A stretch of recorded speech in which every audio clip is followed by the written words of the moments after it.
மதுவுக்கு கூடுதலாக 10 ரூபாய் செஸ் வரி விதிப்பது தொடர்பாக உயர்நீதிமன்றத்தில் டாஸ்மாக் நிர்வாகம் அறிக்கை தாக்கல் செய்திருக்கிறது.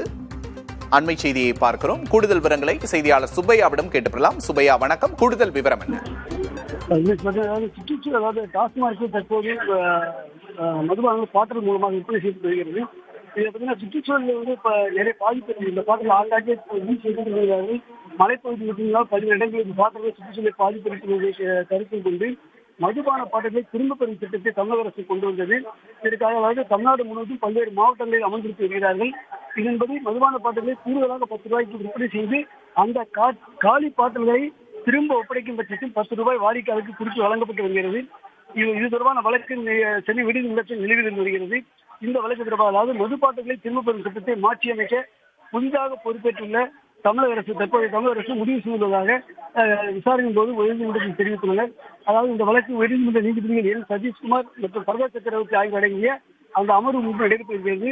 இந்த சிறப்பு அமர்வு முன்பு விசாரணை கொண்டபோது டாஸ்மாக் நிர்வாகத்தின் சார்பில் ஒரு கூடுதலாக அறிக்கை ஒன்று தாக்கல் செய்யப்பட்டுள்ளது. அந்த அறிக்கையில் மது பாட்டில்களை திரும்ப பெறும் திட்டத்தை அமல்படுத்தும் வகையில் பாட்டிலுக்கு கூடுதலாக 10 ரூபாயை தனியாக வசூலிப்பதற்கு பதிலாக அந்த தொகையை மதுபானத்தில் அதிகபட்ச விற்பனை விலையுடன் சேர்க்க திட்டமிடப்பட்டுள்ளது என்று தெரிவித்துள்ளனர்.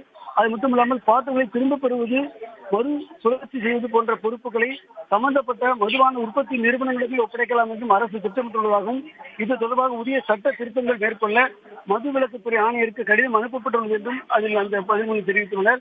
அது மட்டுமல்லாமல் மதுபானங்களின் அதிகபட்ச விற்பனை விலையுடன் கூடுதலாக 10 ரூபாய் செஸ் வரி விதிக்க அரசுக்கு வணிக வரித்துறை ஆணையர் கருத்துரு ஒன்றை அனுப்பியுள்ளார். எனவே இது தொடர்பாக மதிப்பு கூட்டு வரி சட்ட விதிகளில் திருத்தம் செய்வது தொடர்பாக தமிழக அரசு தற்போது பரிசீலித்து வருவதாகவும் தெரிவித்தனர். இதைத் தொடர்ந்து இந்த வழக்கின் விசாரணையை 6 வாரத்துக்கு தள்ளி வைத்துள்ளனர். அப்போது தமிழக அரசு தற்போது எடுத்து வரும் நடவடிக்கை குறித்து விரிவான அறிக்கை தாக்கல் செய்யுமாறு உத்தரவிட்டுள்ளனர்.